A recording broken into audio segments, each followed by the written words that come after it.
Hey guys, if you'd like to see how I make a basic risotto, stick around. Give yourself about half an hour in total to make this because you'll need to stay by the stove top at all times, constantly stirring.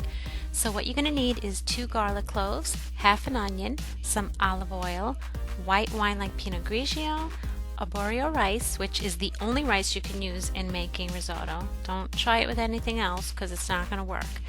You need pecorino romano cheese or parmesan if you prefer, and some butter. And all measurements, just go by the back of the package on how much you want to use. On the stove top, I have some broth. I'm using chicken broth. You can use vegetable broth. So I take my half an onion and my 2 garlic cloves, or if you like a lot of garlic, the more the merrier, and I chop that in my little mini chopper, which I love and can't live without. I use this thing every single day. So what I do is I chop that up into small pieces and I put that into my pot on the stove top, medium heat, with some olive oil, some salt and pepper, and I toss that around within the oil and I cook it until it's translucent and soft. Maybe about 5 minutes, if even that, it all depends. But you want it to pretty much look like that. Okay, so keep stirring that around until you feel that that is fully cooked. Okay, keep stirring. Could take about 5 minutes. Now I add my rice, and what I do is I add a little more olive oil and just a little bit more salt and pepper. Again, don't go crazy with the salt because you're going to add the cheese after.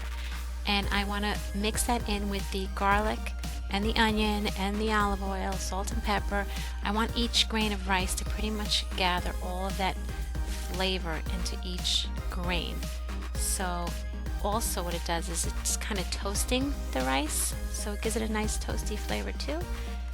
And you want to always do that with your rice before adding any liquid.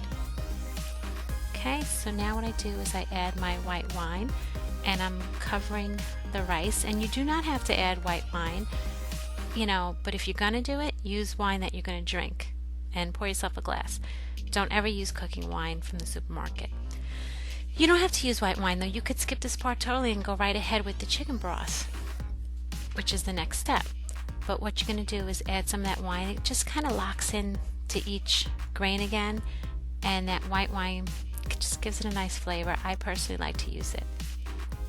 So I cook that until all the liquid is absorbed into the rice. Once I feel that that's pretty much absorbed, I go ahead and add a couple of ladles of my broth to cover the rice.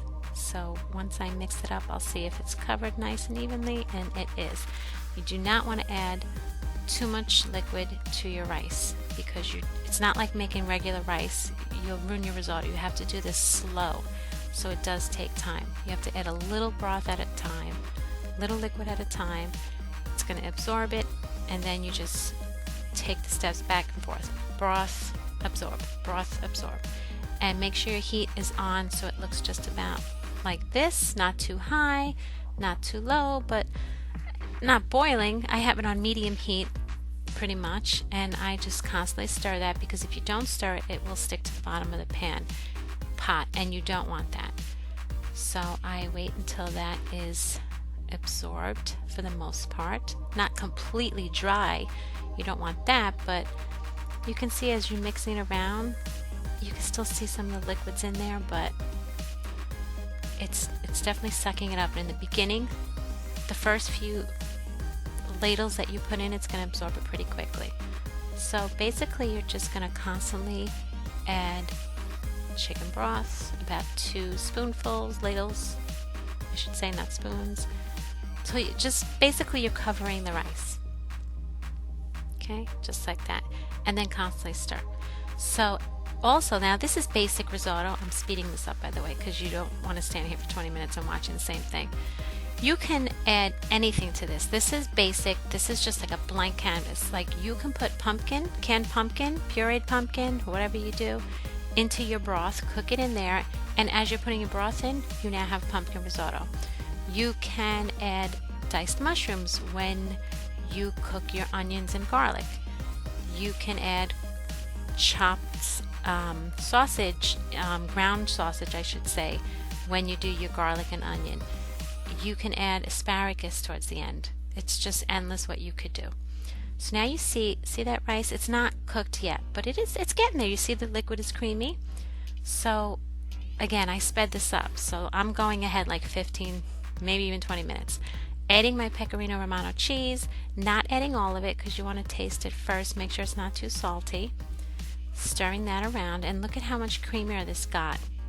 Again, not as quick as the video because I sped it up, but you will get there. But notice I didn't really leave the stove top. I stood there and I stirred and stirred and stirred and added liquid each time, and look at how creamy it got.